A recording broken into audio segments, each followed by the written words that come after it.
मैं हार नहीं मान सकती। मुझे मेहनत करनी होगी ताकि मैं जिठानी जी को दिखा सकूं कि मैं भी कम नहीं हूं। अगर इंसान मन में ठान ले तो वो सब कुछ कर सकता है। मैं इसको इतना सुंदर बना दूंगी। थोड़े अच्छे अच्छे फूल वाले पौधे लगा देती हूँ और लाइट भी लगा दूंगी ताकि शाम को ये और अच्छा लगे। ये कहकर रूपाली छोटे छोटे पौधे लाकर उसमें पानी डाल देती है और एक LED लाइट से सजा देती है। लेकिन सवाल ये है कि रूपाली इतनी मेहनत क्यों कर रही थी? आखिर ऐसा क्या हो गया था जो जिठानी को वो मेहनत करके दिखाना चाहती थी? क्या उसकी जिंदगी में कोई मुश्किल समय आया था? जानने के लिए कहानी में कुछ समय पीछे चलते हैं, जहां रूपाली और उसकी जेठानी सुनैना एक साथ एक ही घर में रहते थे। लेकिन सास के देहांत के बाद दोनों अलग अलग रहना शुरू करते हैं। बड़ा बेटा रेस्टोरेंट का बिजनेस करता है, वहीं छोटा बेटा छोटे घर में रहकर मामूली से गोदाम में सामान उठाने का काम करता था। भारी वजन उठाने की वजह से सतीश को पीठ दर्द की शिकायत थी। तभी एक दिन, अरे तू फिक्र क्यों करता है, मालिक तुझे काम से नहीं निकालेंगे, मैं हूं ना, तू टेंशन मत ले। ये कहकर सतीश उसकी बोरी उठाकर रख देता है, जिसमें उसके बहुत तेज दर्द हो जाता है। लेकिन फिर भी वो अपनी मेहनत मजदूरी करता रहता है। वहीं दूसरी तरफ अमीर बेटा अपने रेस्टोरेंट में बिजी रहता है। अरे मिस्टर एंड मिसेस अग्निहोत्री, कैसा लगा आपको हमारे रेस्टोरेंट का फूड? मिस्टर अविनाश, आपके रेस्टोरेंट की बात ही अलग है। आपके यहाँ का खाना बहुत अच्छा बनता है। मैं तो बार बार वीकेंड पर यहीं आना चाहता हूँ फैमिली के साथ। बिल्कुल बिल्कुल, आप आइए, आपको एक्सक्लूसिव ऑफर्स भी मिलेंगे।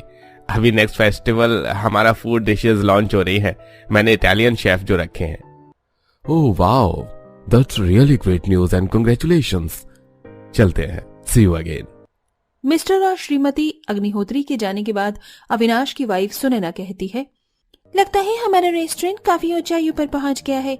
बस दिन रात ऐसे ही तरक्की होती रहे, अच्छा लगता है। देखना माँ जी के बाद हम कहां से कहां पहुंच गए। और वहीं आपका छोटा भाई और मेरी देवरानी अभी तक इस छोटे घर में रह रहे हैं और गोदाम में काम कर रहे हैं। वो जैसे भी काम करे उनकी लाइफ, तुम मेरे साथ चिल करो ना। या बट आज मैं अपनी देवरानी से मिलकर आऊंगी, हाल चाल लेना भी जरूरी है ना गरीब लोगों के ये कहकर सुनैना उसके रेस्टोरेंट से थोड़ी दूरी पर अपनी देवरानी के घर पहुंच जाती है, जहां वो झाड़ू पोंछा कर रही होती है। मैं जो सोच ही रही थी वही निकला। तुम अपने घर में नौकरानी की तरह काम कर रही हो। यहाँ मेरा रेस्टोरेंट नई नई ऊंचाइयों को छू रहा है और तुम वही करीब के करीब रहना। दीदी आप आइए ना, बैठिए। नहीं, मुझे तुम्हारे घर में बैठने का कोई शौक नहीं है। मैं तुम्हारे हालचाल लेने आई थी, सो ले लिए। सुनैना रूपाली की गरीबी का मजाक उड़ाकर चली जाती है। वहीं कुछ ही दिनों में सतीश का ज्यादा वजन उठाने से इतना पीठ दर्द हो जाता है कि उसके पीठ की मांसपेशियों में खिंचाव आ जाता है, जिस वजह से वो काम करते हुए गिर जाता है। गोदाम का दोस्त अंकुर उसे अस्पताल ले जाता है, जहां डॉक्टर उसके पीठ पर काफी सारी पट्टी बांध देते हैं और उसे 3 महीने के आराम करने को कहते हैं। 2 घंटे बाद अंकुर सतीश को उसके घर छोड़ता है और रूपाली को सब कुछ बताता है, जिसे सुन वो रोने लगती है। क्या नहीं, ऐसा नहीं हो सकता। आप पहले ही बता देती तो आज ऐसा नहीं होता। ये सब मेरी वजह से हुआ है भाभी। ये मेरे बदले का काम भी खुद करता था और देखो लोड पड़ने से क्या हो गया। अंकुर कुछ भी मत बोल, दोस्त के लिए इतना तो करना ही था। तकलीफ तो मुझे पहले से ही थी। लेकिन अब तो घर का खर्चा कैसे चलाएगा? 3 महीने क्या खाएगा? मैं तो खुद तेरी परेशानी हल नहीं कर सकता। भाई साहब, आप इन्हें घर तक लेकर आए और इतना सोचा बहुत है। अब कुछ ना कुछ मैं ही कर लूंगी। दिन गुजरते हैं। गरीबी में रूपाली को एक एक खाने के लिए मोहताज होना पड़ जाता है और वो किसी से काम की सलाह लेती है तो पड़ोसन शेफाली उसे टिफिन सर्विस के बारे में बताती है। क्या ये सच में काम करेगा? देखो, तुम्हें कहीं भी काम नहीं मिल रहा है तो रसोई से ही रोजगार शुरू कर दो। बहुत सारे लोग करते हैं और तुम तो खाना भी अच्छा बनाती हो। ये मेरे पति का ऑफिस का नंबर ले लो, यहाँ पर टिफिन सर्विस के लिए बोला था, तुम जाना। मेरी मदद करने के लिए शुक्रिया शेफाली। फिर रूपाली घर के कुछ पैसों से खाना बनाने का सामान मसाले ले आती है और टिफिन वाला खाना बनाकर पहले दिन शेफाली के पति के ऑफिस में खाना देने जाती है, जहाँ उसके टिफिन का खाना सबको पसंद आता है। अरे आपके हाथ का खाना बहुत अच्छा लगा है, इसलिए हम परमानेंटली आपको यहाँ का खाना बनाने का ऑर्डर दे रहे हैं। Thank you so much sir. Rupali अपनी टिफिन सर्विस का काम शुरू कर देती है, जिससे धीरे धीरे वो दूसरे ऑफिस में भी टिफिन सर्विस देती है। जैसे ही ये बात जेठानी को पता चलती है तो वो उसकी गरीबी पर हंसने आ जाती है। अब तुम टिफिन सर्विस देकर मुझसे आगे निकलना चाहती हो क्या? तो भूल जाओ, ऐसा कुछ नहीं होने वाला। कहाँ मेरा रेस्टोरेंट और कहाँ तुम्हारा 2 दिन का काम। मुझसे ज्यादा अमीर नहीं हो पाओगी। भाभी, आप हमारे छोटे से टिफिन सर्विस के काम से इतना डर क्यों रही हैं? भला हम आपके रेस्टोरेंट से क्यों मुकाबला करेंगे? रूपाली ने तो बस शुरुआत की है, वो भी सिर्फ इसलिए क्योंकि मेरी तबीयत खराब है। Whatever। सुनैना ये कहकर चली जाती है और वो अक्सर बीच बीच में आकर दोनों गरीब देवर देवरानी का मजाक उड़ाती थी। वहीं घर से टिफिन सर्विस के साथ अब वो रसोई से ही रोजगार चालू कर देती है, जिससे लोग उसके घर पर आकर खाना खाने लगते हैं। तो एक दिन, हाय रूपाली दीदी, आप बहुत अच्छा खाना बनाती हैं। आपके छोले चावल, राजमा चावल बहुत अच्छे हैं और मैंने तो आपकी टिफिन सर्विस के बारे में भी सुना है, लेकिन ऐसे घर में खाना खाकर अच्छा नहीं लगता। आप थोड़ा खाना खिलाने का सेटअप बिठा दो, जैसे कि छोटा मोटा रेस्टोरेंट या होटल होते हैं। हाँ बहन जी, ऐसे घर में रसोई में आकर खाना खाना अच्छा नहीं लगता। ऐसी जगह होना चाहिए कि बाहर के लोग आपका बोर्ड देखकर खाना खाने आए और नजारा भी अच्छा हो। मैं इसके बारे में थोड़ा सोचूंगी। घर तो रोड पर है और मुझे इसकी तैयारी करनी होगी। लोगों को खाना खिलाने के बाद दोनों पति पत्नी बात करते हैं। रूपाली, तुमने सुना था ना ग्राहक आज क्या बोल रहे थे? इसलिए मैं सोच रहा हूँ हम छत पर लोगों को बिठाने का जुगाड़ कर लेते हैं। छत पर खाना खाते हुए उन्हें अच्छा लगेगा। हम थोड़ा सजा देंगे और इस छोटी सी रसोई में खाना खिलाने का झंझट भी खत्म हो जाएगा। आप बिल्कुल ठीक कह रहे हैं। अब टिफिन सर्विस से थोड़े बहुत पैसे तो आ ही जाते हैं, तो मैं कुछ LED सस्ती लाइट ले आऊंगी और पौधे खरीद लूंगी। पहले आपकी मैं दवाई लेकर आ जाती हूँ। हाँ ठीक है। दवाई लाने के बाद रूपाली के पास बहुत कम पैसे होते हैं, जिससे वो अच्छी लाइट की जगह सस्ती लाइट और पुरानी लड़ी ले आती है। साथ ही फूलों को जड़ से उठाकर ले आती है और प्लास्टिक की बोतल और डिब्बे को काटकर उनका गमला बना देती है, जिससे छत पर सफाई करके डेकोरेशन करती है और किराए पर 4 टेबल कुर्सी का इंतजाम कर लेती है। साथ ही रेस्टोरेंट का बोर्ड लगा देती है और चाय कॉफी छोटे मोटे स्नैक्स देना भी शुरू कर देती है। वाह रूपाली दीदी, आपका ये छत वाला रेस्टोरेंट तो मुझे बहुत अच्छा लगा। क्या मुझे समोसे मिलेंगे? हाँ, मैं अभी लेकर आती हूँ। आखिर मेरी मेहनत रंग लाई। सब लोगों को ये जगह बहुत पसंद आई। तभी बाहर के लोग गाड़ी रोककर बोर्ड पढ़कर उनके छत वाले रेस्टोरेंट पर चढ़ जाते हैं, जहाँ सतीश बैठकर ऑर्डर लेता था। वाह, सिटिंग मैनेजमेंट तो बहुत अच्छी है। मैंने इस जगह के बारे में पहले भी सुना है, लेकिन आया अब हूँ। हम पहले टिफिन सर्विस का काम करते थे। मेरी पत्नी ने रसोई से रोजगार खोला है।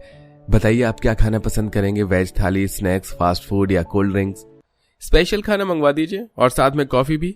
सतीश बैठे बैठे फोन करके अपनी पत्नी को खाना बनाने का ऑर्डर दे देता है और वो नीचे की रसोई से खाना बनाकर ऊपर ले आती है। धीरे धीरे उनका काम बहुत अच्छा चलता है। वहीं दूसरी तरफ सुनैना को अपने रेस्टोरेंट पर इतना घमंड था कि उसके शेफ भी उसकी तरह घमंडी थे और एक दिन किसी स्पेशल गेस्ट को वो कीड़े वाला खाना दे देते हैं, जिससे पूरे रेस्टोरेंट का माहौल खराब हो जाता है और मीडिया में भी उनके रेस्टोरेंट की थू-थू होने लगती है। ओह नो, ये क्या हो गया? हमारा रेस्टोरेंट डूब गया। अविनाश, अब हम लोग क्या करें? हमें तो कोई और शेफ भी नहीं मिल रहा। मुझे भी अब कुछ समझ नहीं आ रहा। ज्यादा पैसे देने पर भी कोई शेफ नहीं आ रहा, वरना उनके भी रेपुटेशन पर सवाल खड़े होंगे। लगता है मुझे कोई और काम देखना होगा। देखो देखो कितना बेकार रेस्टोरेंट है। ये जो खाने में कीड़े डाल कर देता है, वही वाली बात है, ऊंची दुकान फीके पकवान। पर इनके तो कीड़े हैं भगवान में। अरे भाई, मैं ढाबे पर खा लूंगा, लेकिन इतने बड़े रेस्टोरेंट में बेकार खाना तो नहीं खाऊंगा। और यहाँ पास में ही टॉप रेस्टोरेंट है, बहुत अच्छा और सस्ता खाना बनाते हैं वो। अरे हाँ, मैंने उनके हाथ का खाना खाया, बहुत अच्छा बनाते हैं। सुनैना, ये किस रेस्टोरेंट की बात कर रहे हैं?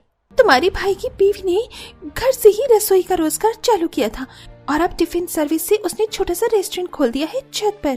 क्या? मेरे पास सब कुछ होने पर सब खराब हो गया और न चाहते हुए भी उसने बना लिया। इसी तरह 1 महीना गुजर जाता है, लेकिन उनका रेस्टोरेंट पूरी तरीके से बंद हो जाता है।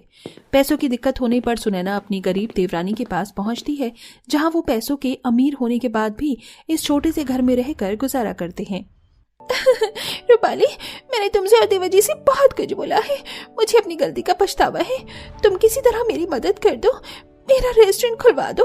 किसी की गलती की वजह से हमारी सारी मेहनत बेकार हो गई। दीदी, आपको अपनी गलती का पछतावा है तो ठीक है, मैं किसी से बात करती हूँ। कोई शेफ मिल जाएगा तो आपके यहाँ भेज दूंगी।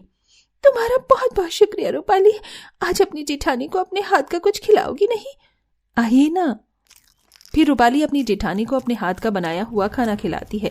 इससे देवरानी जेठानी के बीच की कड़वाहट खत्म हो जाती है और रूपाली जेठानी के रेस्टोरेंट के लिए अपने कहने पर शेफ और कस्टमर को उनके रेस्टोरेंट में भेजती है, जिससे धीरे धीरे जेठानी का रेस्टोरेंट भी चलने लगता है और वो हमेशा देवरानी के एहसानमंद रहती है।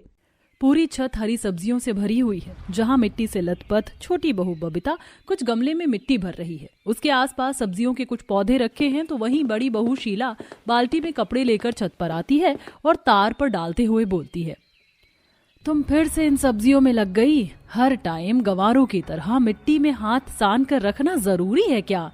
दीदी, सब्जियां उगाना, उनकी देखभाल करना क्या सिर्फ गंवारों का काम होता है? क्या मॉडर्न लोग पेड़ पौधे का ख्याल नहीं रखते?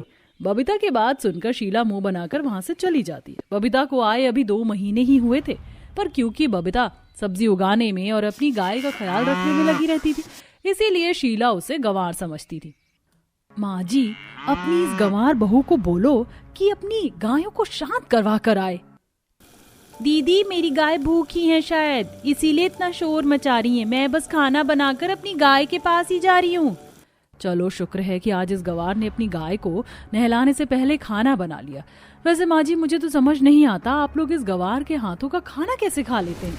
क्यों बहू, ऐसा क्यों बोल रही है? अगर तुझे बहू के हाथ का खाना नहीं पसंद तो क्या, हमें तो पसंद है।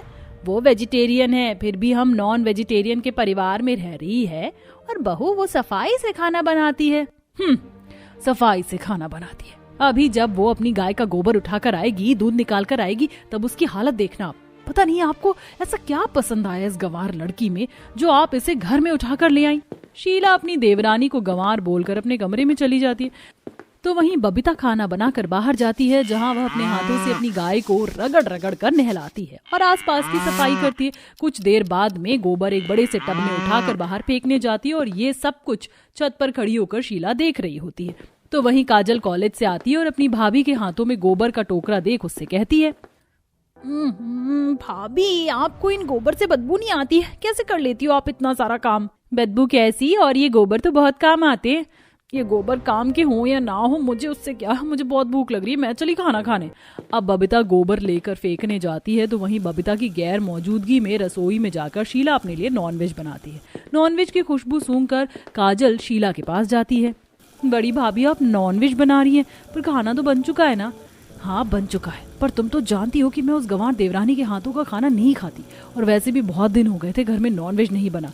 जब से वो आई है तब से तो घर में नॉनवेज बनना बंद हो गया, इसलिए मैंने सोचा कि आज मैं अपने लिए नॉनवेज बना लूं। वैसे ही तुम खाना चाहो तो खा सकती हो। भाभी, नॉनवेज तो मेरा फेवरेट है, पर मैं क्या करूं? बबीता भाभी के हाथ का खाना इतना लाजवाब होता है कि नॉनवेज की याद ही नहीं आती, पर आज मैं नॉनवेज जरूर खाऊंगी। इस तरह काजल बबीता का बनाया खाना ना खाकर शीला का बनाया हुआ नॉनवेज खाती है। कुछ देर बाद सारा काम खत्म करके अपनी गाय का दूध निकालकर बबीता भी घर में आती है और पूरे परिवार को नॉनवेज खाता देख मुस्कुराती है। समय यूं ही गुजरता है और एक दिन जब बबीता अपनी गाय की दूध से सबके लिए खीर बनाती है तो खीर को सूंघती हुई शीला बबीता से कहती है, इस खीर में से भी बदबू आ रही है, मुझे तो यकीन नहीं हो रहा आप सब कैसे खा रहे हैं। पर शीला, मुझे तो बदबू नहीं आ रही और खीर काफी ज्यादा लाजवाब बनी है। एक बार टेस्ट करके देखो। नहीं, मैं ये खीर नहीं खा सकती। अगर मैंने ये खीर खाई तो मुझे उल्टी हो जाएगी। भाभी, आप कभी भी बबीता के हाथ का खाना क्यों नहीं खाती? वो इसलिए निखिल, क्योंकि दीदी को ऐसा लगता है कि मैं गंवार हूँ, क्योंकि मुझे वॉशिंग मशीन, मिक्सी जैसी चीज चलानी नहीं आती और मैं हमेशा अपनी उगाई हरी सब्जी से पकवान बनाती हूँ। बहू, तू ऐसी बातें करके क्यों अपना मन छोटा कर रही है? बड़ी बहू का मन नहीं करता तो छोड़ दे उसे। आप सही कह रही है माँ जी। वैसे शाम हो गई, मैं छत पर जाकर अपनी सब्जी के पौधों को पानी देकर आती हूँ। उदास बबीता अपने पौधों को पानी देने के लिए चली जाती है और काफी देर तक छत पर ही बैठकर अपने पौधों से बात करती है। समय यूं ही गुजरता है और शीला का जन्मदिन पास आ जाता है। शीला अपने जन्मदिन की खुशी में घर वालों से कहती है, चिराग, मेरा जन्मदिन आ रहा है और ये जन्मदिन मेरा ससुराल में पहला है, इसलिए मैं एक छोटी सी पार्टी रखना चाहती हूँ और अपनी सभी रिलेटिव को बुलाना चाहती हूँ। हाँ, क्यों नहीं, पर एक बार माँ से भी परमिशन ले लो। अरे बेटा, तुम लोग की खुशी में ही मेरी खुशी है। अगर बहू का इतना ही मन है तो हम बहू के बर्थडे पर एक छोटी सी पार्टी रख ही देते हैं और माँ पार्टी में पकवान छोटी भाभी बना देंगी। कोई जरूरत नहीं है उसके हाथों से खाना बनवाने की, उसे मिक्सी तो चलाना आता नहीं है, पकवान क्या ही बनाएगी, और वो तो नॉनवेज खाती भी नहीं है और ना ही बनाएगी। ठीक है बहू, जैसी तेरी मर्जी, तू कोई ढंग का हलवाई ही रख लेना। अपनी सास की बात सुनकर शीला को बहुत अच्छा लगता है और वो अपने पूरे परिवार के साथ मिलकर अपने जन्मदिन की सारी तैयारी कर लेती है और केक भी ऑर्डर कर लेती है। जन्मदिन वाले दिन कुछ डेकोरेटर आकर घर सजा देते हैं, तभी शीला के पास हलवाई का फोन आता है। अरे मैडम माफ करना, पर आज शाम को मैं आपकी दावत में खाना बनाने नहीं आ पाऊंगा। मेरे घर में किसी की डेथ हो गई है, मेरा वहां जाना जरूरी है। आप कोई दूसरा हलवाई देख लीजिए।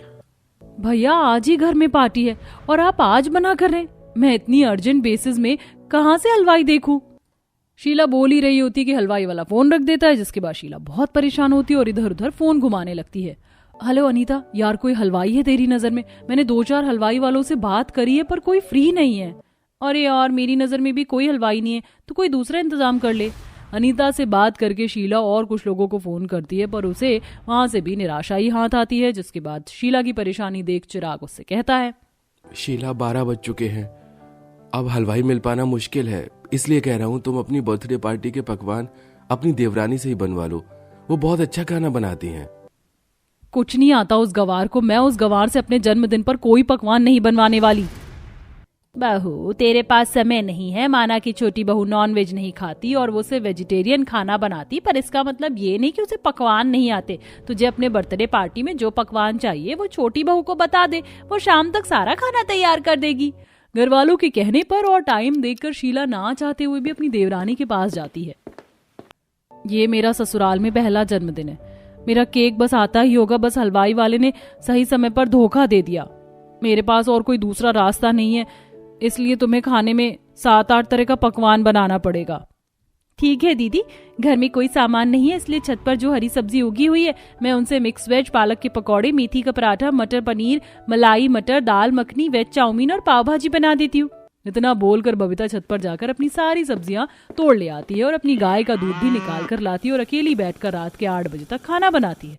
और 8 बजे तक सारे मेहमान भी आ जाते हैं और सभी लोग साथ में मिलकर शीला का केक कटवाते हैं। ये लो शीला, तुम्हारा जन्मदिन का तोहफा। केक तो कट चुका है, खाना भी आप सबका यही है, आप सब खाना खाकर जाइएगा, खाना तैयार है।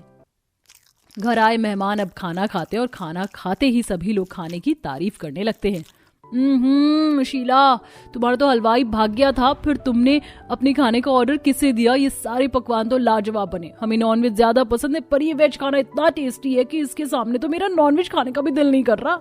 मैंने तो सोच लिया है, अपने घर में मैं जब भी पार्टी करूंगा तो तुम्हारी इसी हलवाई को बुलाऊंगा, नंबर भेज देना उसका। खाने की तारीफ सुन शीला को बहुत अच्छा लगता है और सभी मेहमानों के जाने के बाद शीला भी पहली बार अपनी देवरानी के हाथ का बना खाना खाती है और उसे भी वो खाना बहुत पसंद आता है। साथ ही साथ उसे अपनी गलती का भी एहसास होता है। बबीता, मुझे माफ करना, इतने दिन हो गए पर मैंने आज तक तुम्हारे हाथों का खाना नहीं खाया। जब आज खाया तो सच में मैं तुम्हारे वेज पकवान की दीवानी हो गई। मुझे माफ कर दो जो भी मैंने तुम्हारे साथ किया। जेठानी जी, आज पहली बार आपने मुझसे प्यार से बात की है, वो भी बिना गवार बोले। मैं आपके लिए छोटा सा तोहफा लेकर आई थी, पर देने से डर रही थी। जेठ जी ने मुझे बताया था कि आपको रबड़ी बहुत पसंद है। ये रबड़ी मैंने अपनी गाय के दूध से बनाई है, अगर आप खाना चाहती हो तो ही खाना। ये तोहफा तो मेरा अब तक का बेस्ट तोहफा है। अब शीला बाकी परिवार की तरह अपनी देवरानी को अपना लेती है और अब जब भी बबीता घर में कोई पकवान बनाती तो शीला सबसे पहले खाती है।